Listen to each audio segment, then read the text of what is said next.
and welcome back to the PhatPhish Guitar Studio. I'm Dave and this is another video in the series Tone Talk. A series of videos looking at guitar tone and how to get the most out of your guitar gear. Now in the first video in this series I talked about the order that we place effects in and how that can affect the sound, no pun intended. And in this video I thought I'd kind of go back to basics on effects a little bit more and just talk about the different types of effect that are available. So I'm not looking to demonstrate any specific effect in terms of, it's this manufacturer, this model or anything like that, just to give you a general feel of what different types of effects are out there and possibly guide you a little bit in terms of what you might want to select to put onto your own pedal board or whatever. Now on my own pedal board I don't have a completely comprehensive set of effects, but what I do have for this video is a little multi-effects unit. It's not the best unit in the world, but it's possibly getting a little bit elderly now, but it's good just for giving you a representative sample of the different types of effect that are available. This video I'm going to be using this guitar. It's the one I built myself. It's a thin line T-type ash body with some Seymour Duncan hot rail for telly pickups in it. Okay, let's get started and just give you like a reference tone. So this is the clean sort of sound that I'm going to be basing everything on for the video.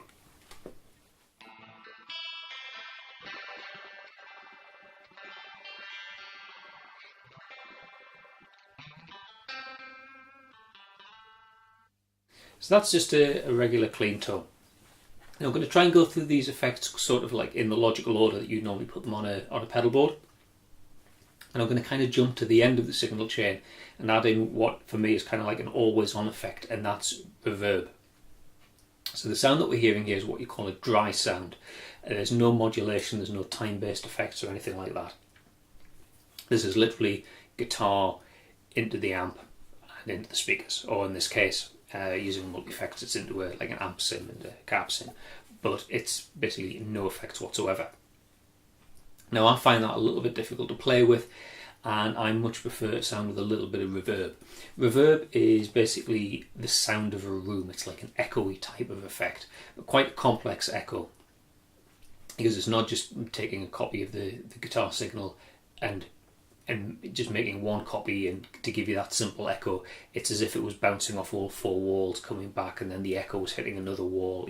The way it would sound if you went and played your guitar in a big open space, like if you played in a cathedral, or if you just played in the bathroom where you've got tiles, things that's going to reflect the signal. So that's what reverb's about. It's about giving you the sound of the room. This is the sound without reverb. You see a little bit, just to me, just very dry, very uninteresting. Add some reverb into the sound, you get something that sounds like this.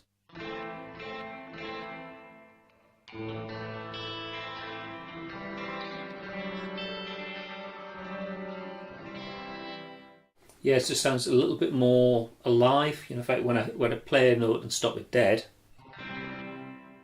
you can hear it echoing around. Like I said, it's quite a complex echo. Now this particular reverb is a hall reverb, so it's digitally mimicking the way that a guitar would sound if you played it in a large hall. But there's all sorts of different reverb models. Now I'm not going to demonstrate all of the different possible combinations and different types, because if I do, we'll be here all day. This video is going to go on forever.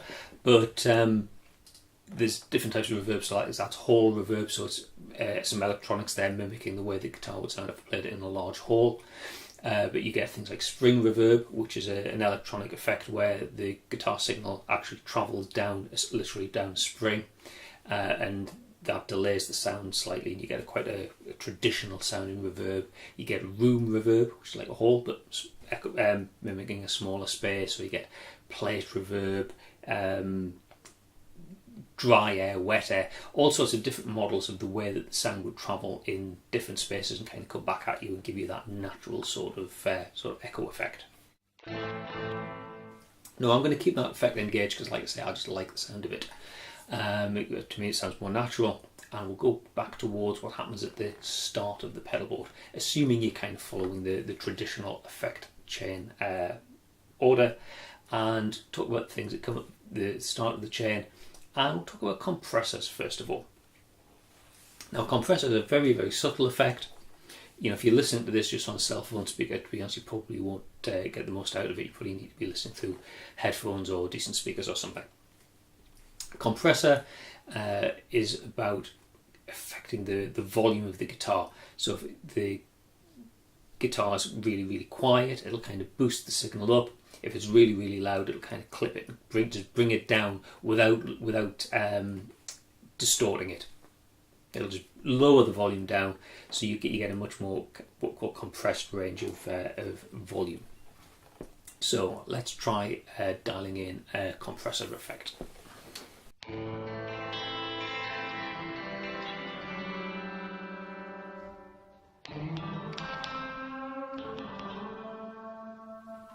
So what you should be able to hear there is a little bit of a slightly poppy sort of sound, I think, on the attack. So what's happening is when you first hit a guitar string, there's a lot of volume. There's like a peak, transient. When you're playing with a compressor, it just kind of brings that down and softens off the attack. And as the sound starting to decay, the compressor just brings the volume up. So like I say, quite a subtle effect. So that's with, and this is without.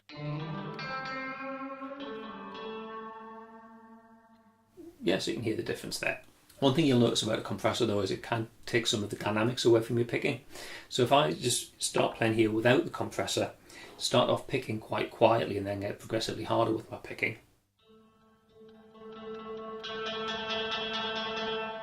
you can hear that rise in volume. Now if I turn the compressor on,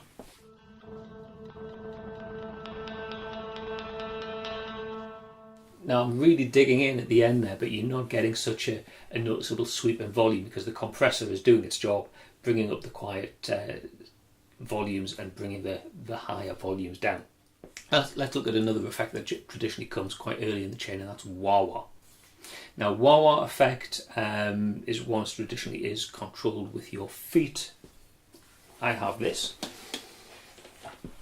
It's a big old beast. This is a crybaby wah-wah pedal. So one of the early types of wah, and the style hasn't really changed much. It's something you kind of control with your feet, and you can sort of dynamically alter the effect while you're playing. What I'm going to do is just use the effect that's in this multi-effects, which is actually like a touch wah, an auto wah. So it's like automatically responds to my picking.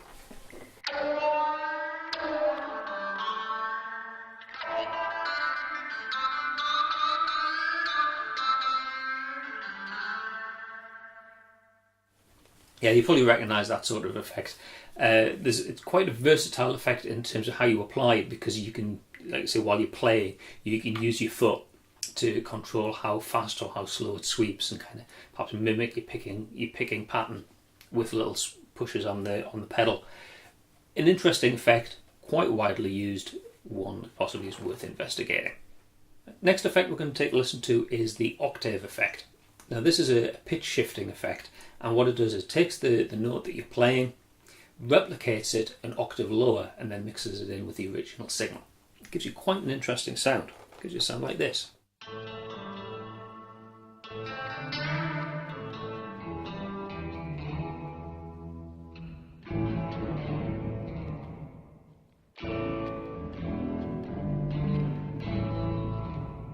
Yeah, so you can hear the note that I'm playing, but you also hear that much deeper octave below sound mixed in as well.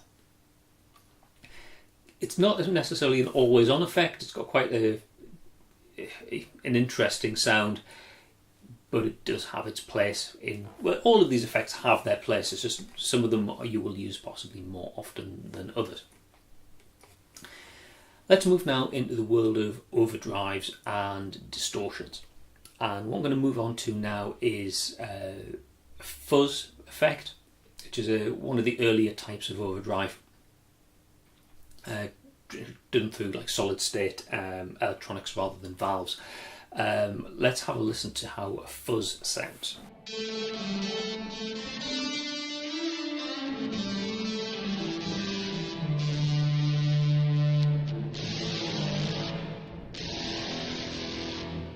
Yeah, so quite a raucous Not a particularly natural sounding overdrive. If you're into, like, 60s music, if you're into like stoner stuff like that, fuzzbox type effect is really useful. The reason I came to the fuzz straight after talking about the octave is if you combine effects, and again in this video I'm not going to talk about all the different combinations, but I just want to highlight an octave effect with a fuzz, because it sounds like this.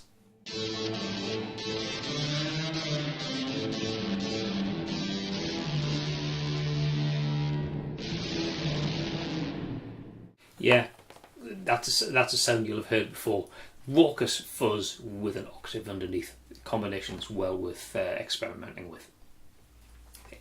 Let's move on to something a bit more natural, just a natural overdrive type of sound.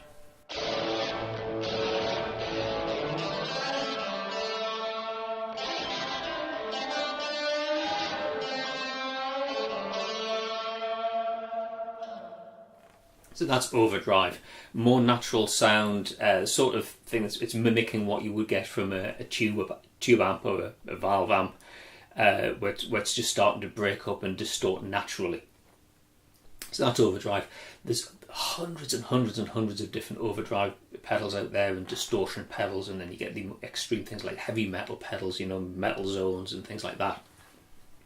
Far too many to kind of cover them all, but basically that's the sound of overdrive. If you want to play rock, metal, certainly you'd be looking to play overdrive or distortion pedals, and it applies to a whole lot of other styles of music as well.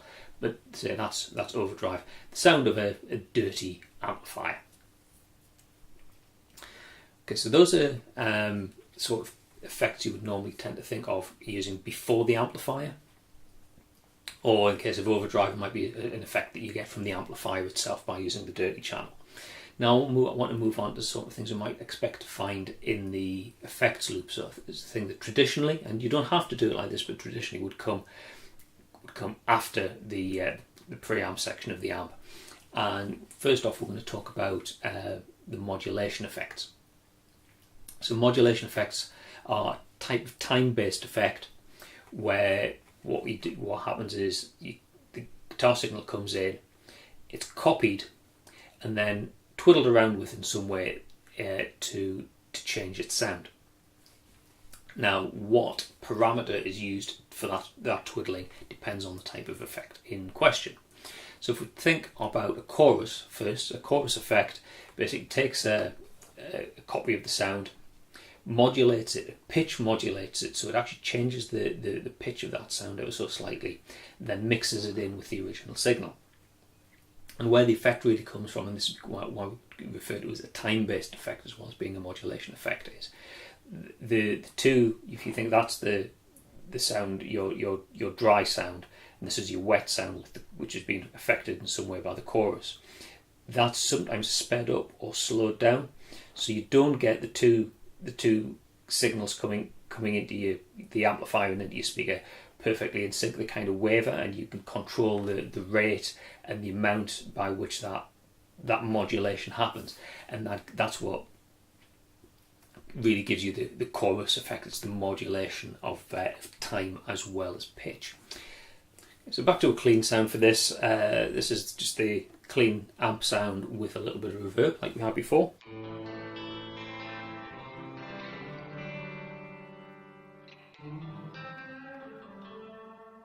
Now let's add in a chorus effect.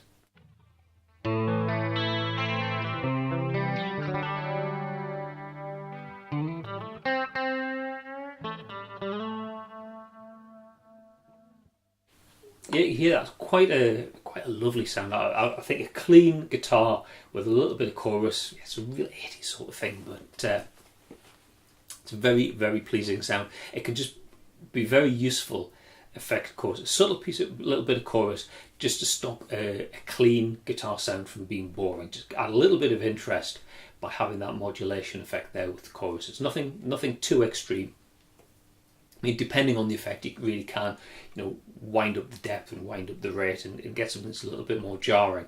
But when used tastefully, a chorus can be a very, very useful effect. And again, quite versatile. You'll hear a chorus in all sorts of different styles of music, not just with clean, but also with overdriven sounds as well. Next modulation effect I want to talk about is phaser. Now this again works on a similar principle to the chorus in that it takes a copy of the signal and it affects it in some way. And what a phaser does is it takes the guitar signal, which it would probably look like this, and then it inverts the phase. It gets something that looks like this. Now put those two together and basically cancel each other out and you get silence.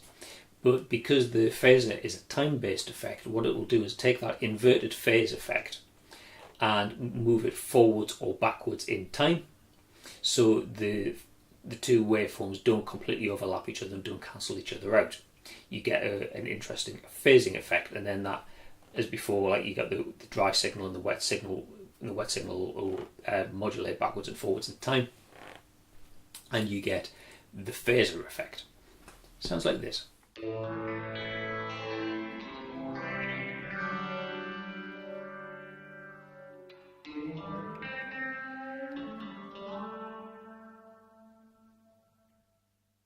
So quite an interesting effect, that, isn't it?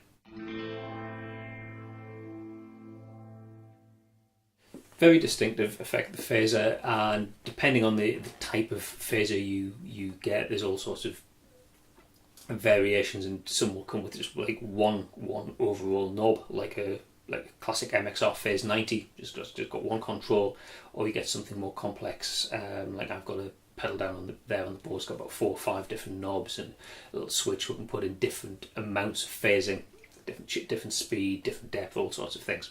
But it's all doing the same thing, basically getting a signal, copying it, inverting the phase, and then mixing it back in with different time parameters. So that's the phaser. Next up, we're going to talk about a flanger. And the flanger effect basically mimics the idea of putting your finger on the flange of a tape, on a tape machine. This is where the effect came from. It's very very much about taking the signal and applying time to it. What happens is, if you think about playing a tape and just going around at normal speed, and you put your finger on the spool just to slow it down, it'll get all, and take your finger off and it'll go back up to normal speed again. It's the same sort of effect, but done electronically, and like I say, mixed in with the original signal and varied around with time. So take the original guitar signal, make a copy of it, and slow it down and speed it up at various amounts of it's like rate of modulation. So let's listen to a flanger effect.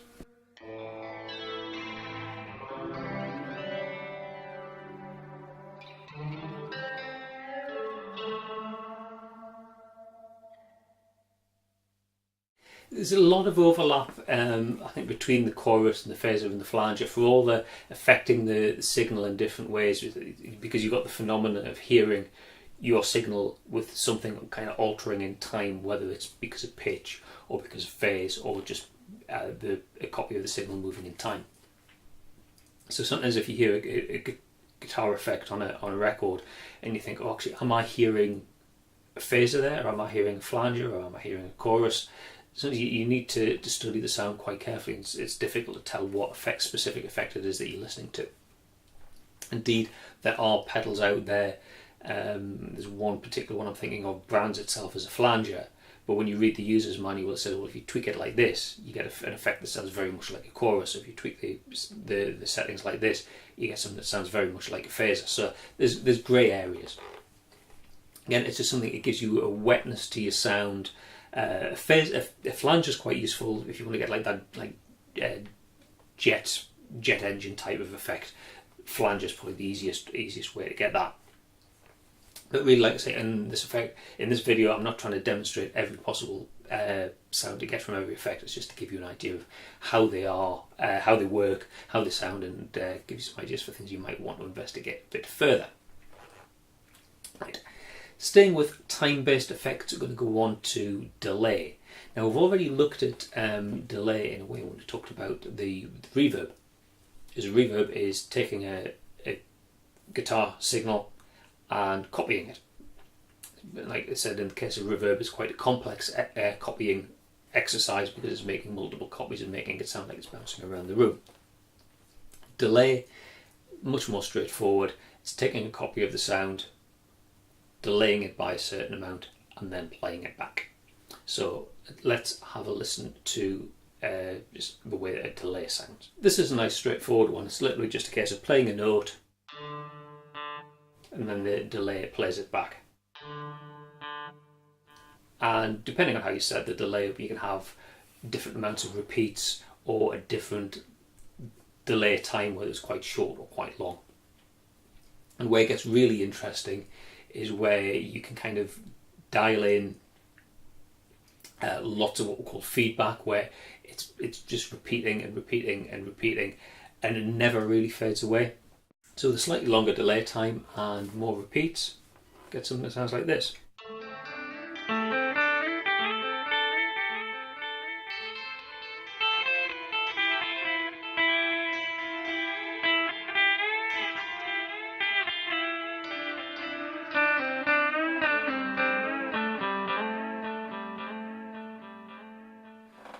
Where I tend to use delay though is something a little bit more subtle. Set the delay time probably about 200, 250 milliseconds, something like that. Just 2 or 3 repeats. Just something to fill the sound out and kind of complement the reverb sound.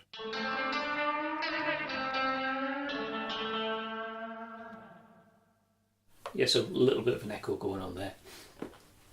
Delay is one of those effects you can use very creatively. There's loads of different ways you can use it. If you want an excellent example of how to use delay, pick up a U2 record, any U2 song really. The way The Edge uses delay, and well, effects generally, but particularly delay to fill out sound, is very, very creative.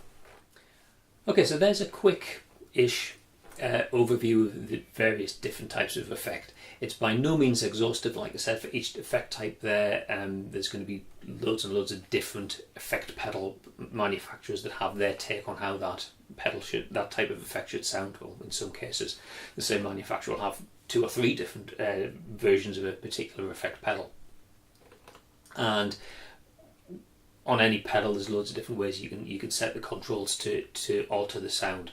So I can't be exhaustive here, but basically it gives you a rough idea of what the different types of effects sound like. I haven't covered them all. There are some other ones which really haven't got time to cover, but they fall into similar categories to the ones we've already looked at. So haven't necessarily looked at like vibe pedals and things like that, but they fall into the same category as the time-based modulation effects like chorus and phaser. We looked at Octave, but there's some other like harmonization and pitch shifting type of effects, like harmonizers and so on. Again, same principle. You take your signal and change the pitch and mix it in with the original sound. But hopefully that's kind of giving you a bit of a steer on the different types of effect there are, things you might want to consider incorporating into your own rig. Building a pedal board it's an ongoing thing. It's always trial and error. Earlier on, there's a lot more trial and error than there is perhaps later on, as you get your ear tuned into particular effects and you can listen to an effect and think, well, why isn't that quite working for me? And it helps you to then focus on, well, what might actually work for you a little bit better. But the message I think you need to take away from this is, if there's a sort of an effect type there that you think, oh, I quite like that, I'd like to incorporate that into my sound, you want to include that in your pedal board, go to a music store, try the pedals out and see how they work for you. YouTube demos and so on is all right, possibly to help you kind of give it like an initial circle around the field to see what's available, but really you need to try them for yourself, because it's not just how they sound, it's how you kind of interact with them. As you're playing, there will be like this sort of like feedback type thing, and it'll affect your playing as well. So I would urge you to go down to a bricks and mortar store and try pedals out for yourself. As you get more into effects, you can get into the world of multi-effects, where you've got one box that's got a whole load of different things in it, or if you get really professional, you see like these rack mounted effects and so on. Personally, I like simplicity, so I went down the pedal route, and it means for me each pedal does something. I have down on my board there, I have a chorus pedal, I have a phaser, I have an overdrive. It's designed to do something, and it's designed to do something very, very well. the design of that pedal was solely about making it sound like a chorus pedal or make it sound like a phaser or whatever. Multi-effects, sometimes I think they make little compromises because they're just trying to cram everything into one box. It's possibly not the best chorus pedal or the best chorus sound it could be or the best phaser sound it could be.